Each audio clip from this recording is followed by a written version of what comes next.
A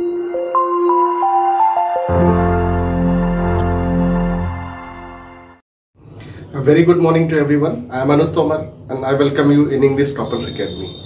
My dear friends and my dear students, in today's class we will discuss or we will continue the chapter tense, and in today's class our topic will be past indefinite. So before I start this class, let's understand the concept of did in the negative and in the interrogative type sentences, because we never use did in the affirmative sentences, but there is a great importance of did as far as negative and interrogative sentences are concerned. तो सबसे पहले अगर हम did को देखते हैं तो did हमारा सबसे पहले हम समझ लेते हैं कि डिड है क्या। तो डिड जब हम बात करेंगे प्राइमरी ऑक्सिलरीज की, तो वहां पे एक कॉन्सेप्ट आता है डू का। तो डू से ही डज, डिड और आपका जो है ये निकल के आए हैं। ठीक है, डू, डज, डिड ये वहीं से निकल के आए हैं, डू से ही, डू के ही पार्ट है। तो आज तो हम उसके बारे में डिस्कस नहीं करेंगे, केवल आज हम समझेंगे कि क्या इसका मतलब होता है डिड का। तो देखिए डिड जो होता है, डिड है ये। ठीक है, अब डिड को हम दो तरीके से यूज करते हैं। पहला हमारा जो कॉन्सेप्ट है डिड का वो क्या है, वो नेगेटिव में इसका यूज होता है, और सेकंड है इंट्रोगेटिव में।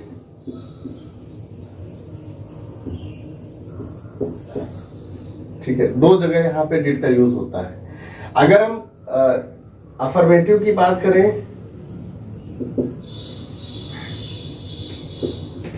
तो अफर्मेटिव में डिड का यूज नहीं होता है।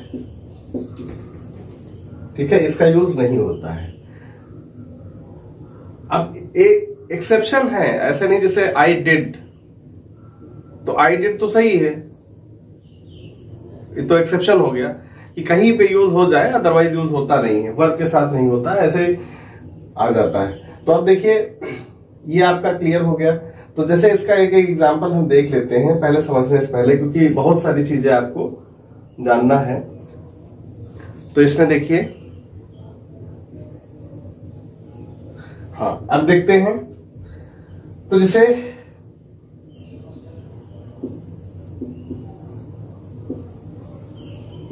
he did not go school yesterday। ठीक है, तो he did not go to school yesterday अगर हो गया, ठीक है, तो यहां पे देखिए did के साथ not आ गया, तो यहां पे ये नेगेटिव का यूज हमने कर लिया। अब अगर इसी को HBT में हम कर लें तो did he go to school yesterday, yesterday को हमने शॉर्ट में लिख लिया है। ठीक है, तो यहां पे देखिए ये इंट्रोगेटिव हो गया और ये नेगेटिव हो गया। तो इस तरह से डिड बहुत इंपॉर्टेंट है। अगर डिड का यूज हम समझ लेते हैं तो चीजें लगभग आपको समझ में आ जाती हैं। अगर डिड का इस्तेमाल हम नहीं समझते हैं तो फिर बड़ा मुश्किल है। ठीक है, तो मुश्किल मतलब कुछ नहीं है, बहुत ही आसान है, लेकिन फिर भी डिड हमें बहुत अच्छे से आना चाहिए कि डिड का यूज हम कहाँ पे करेंगे, किस तरह से करेंगे, क्या इंपॉर्टेंस है। और सबसे बड़ी बात है कि डिड का जो यूज हमारा है वो दो में ही होता है, बेसिकली दो में, मतलब इंट्रोगेटिव में और नेगेटिव में। तो ये आपको क्लियर हो गया होगा। ठीक है, अब देखते हैं कि इसकी पहचान क्या होती है। For example, if you find any sentence in Hindi, so how will you recognise, कैसे आप पहचानेंगे। तो देखिए पहचानने के लिए बहुत ही आसान है। ठीक है, तो सबसे पहले तो हम देखते हैं, सबसे पहले हम लिखते हैं पास्ट इंडेफिनिट। ठीक है,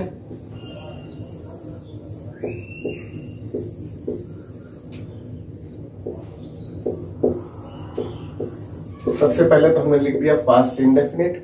ठीक है, अब देखिए पास्ट इंडेफिनिट की जो आइडेंटिफिकेशन है हिंदी में वो क्या है, वो बहुत ही आसान है। जैसे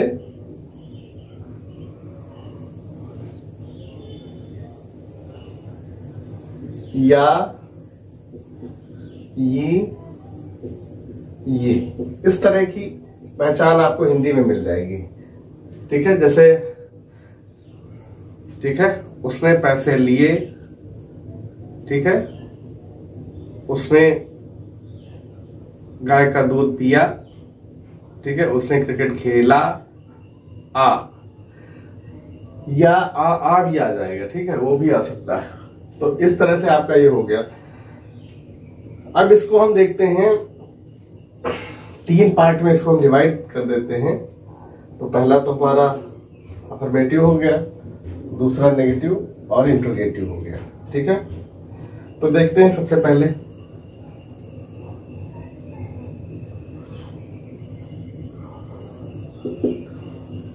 अफर्मेटिव में देखते हैं। तो अफर्मेटिव में इसका फार्मूला बिल्कुल छोटा सा है,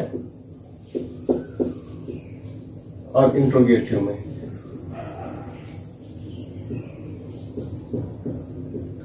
अब देखिए इसका जो फॉर्मूला है वो बहुत ही छोटा है। देखिए इसका फॉर्मूला क्या है, subject plus V2 plus object, ये आपका फार्मूला है। इधर आपका फार्मूला क्या है, subject plus did not plus V1 plus object. ठीक है, तो पहले तो इनको देख लेते हैं, फिर चूंकि इसमें तो अलग अलग HVT और QWT भी देखना है, तो वो हम बाद में देखेंगे। पहले तो इसको देख लेते हैं किस तरह से यूजर होते हैं। तो पहला देखिए हमने एग्जांपल लिया, पहला एग्जांपल हमने लिया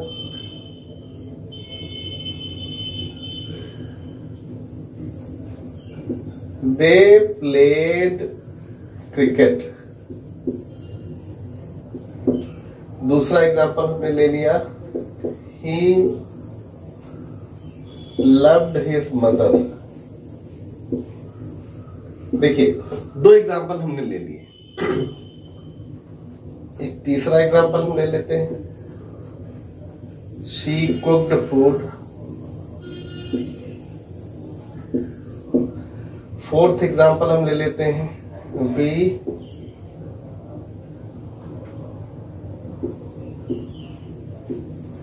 वर्कड हार्ड। मान लो ये हमने ले लिया। तो देखिए हमारे 4 एग्जांपल हो गए।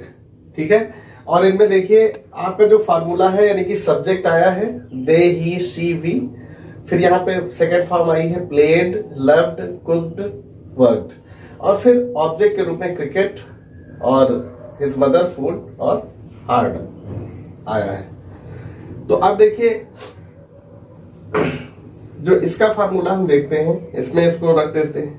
ठीक है, इसको जब हम रखेंगे तो क्या हो जाएगा, बिल्कुल सीधा सीधा रखना है। पहला एग्जांपल दे प्लेड क्रिकेट का क्या हो जाएगा, they did not play cricket. अब बहुत सारे लोग कहेंगे सर यहाँ तो प्लेड है, यहाँ प्ले आ गया। तो जब डिड आता है तो वर्ब की फर्स्ट फॉर्म हो जाती है, यहाँ पे लिखा हुआ है, यहाँ पे देखिए सेकेंड फॉर्म है, यहाँ पे फर्स्ट फॉर्म है। ठीक है, ये डिफरेंस आपको समझना पड़ेगा। इसमें सिंगुलर या प्लूरल का कोई वो नहीं होता। जैसे प्रेजेंट इंडेफिनिट में आपने चीजें देखी तो उसमें अलग था, but there is no difference as such. अब देखिए ही लव्ड हिज मदर, तो he did not love his mother, ये आपका हो गया। थर्ड देखते हैं, शी डिड नॉट कुक हो जाएगा क्योंकि फर्स्ट फॉर्म लगनी है, cook food. And fourth one is we did not work hard. ठीक है, तो इस तरह से देखिए ये आपके सेंटेंसेस सारे बन गए। अब इसमें मेन जो है वो उसको हम देख लेते हैं। यहां पे देखिए आपका सेकेंड फॉर्म यूज हुआ है। ठीक है, सभी को क्लियर हो गया होगा। but here we have used did not plus V1, did not plus V1, did not plus V1 or did not plus V1. This is the greatest difference as far as affirmative and negative sentences are concerned. अब हम देखते हैं interrogative की बात। तो देखिए interrogative में सबसे बड़ी बात है कि हमारा दो कॉन्सेप्ट होता है, HVT, ठीक है, और दूसरा होता है QWT। दो हमारे कॉन्सेप्ट हैं। तो देखिए HVT में क्या है, सबसे पहले क्या आता है, डिड, ठीक है, plus subject plus V1 plus object और क्वेश्चन मार्क। तो इसके दो एग्जांपल्स हम देख लेते हैं। तो इसमें देखिए क्या दिया है, तो सबसे पहले तो डिड ही आ जाएगा। Did they play cricket, did they play cricket और क्वेश्चन मार्क दिखाई दे रहा होगा, ठीक है, डिड दे प्ले क्रिकेट। फिर देखिए did he love his mother और क्वेश्चन मार्क, ठीक है, ये आपका हो गया। इसको थोड़ा सा ऊपर कर देते हैं जगह की वजह से। अब देख लेते हैं QWT, ठीक है। तो QWT का जो कॉन्सेप्ट है वो बिल्कुल ऐसे ही है। इसमें 5W और H लग जाएगा, वो हम समझा भी चुके हैं, आप देख लीजिएगा पिछला वीडियो। प्लस ऑब्जेक्ट और क्वेश्चन मार्क। तो इसमें देख लेते हैं, जैसे यही एग्जांपल देख लेते हैं। तो she did not cook food, तो वाई से बन जाएगा आपका, वाई डिड शी कुक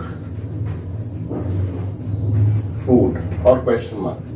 दूसरा क्या हो जाएगा, we did not work hard, तो वाई से ये भी बना दीजिए क्योंकि कॉन्सेप्ट थोड़ा सा ज्यादा क्लियर हो रहा है इससे। Why did we work hard और क्वेश्चन मार्क, ठीक है, पूरा क्लियर आ रहा होगा। तो इस तरह से आपका ये पास्ट इंडेफिनिट हो गया। इसमें देखिए फिर से एक बार समझ लेते हैं कि there is a great difference as far as affirmative sentences are concerned. We never use did in the affirmative sentences. We use only the second form of the verb. Whereas in the negative, we use did not plus V1. देखिए सारे में use हुआ है। और इधर HVT और QWT दोनों में जो चेंजेस हैं वो यही है कि यहाँ पे देखिए डिड से शुरू होता है हेल्पिंग वर्ब टाइप में, और यहाँ पे क्वेश्चन वर्ब टाइप में QWT में 5WS से शुरू होता है, ठीक है। तो ये आपका लगभग पूरा ये टेंस हो गया। Thank you for watching the video. And gap हो गया थोड़ा सा क्योंकि थोड़ा घर पे काम था इसलिए। और अब now you will get the videos continue from today. Thank you, have a great day.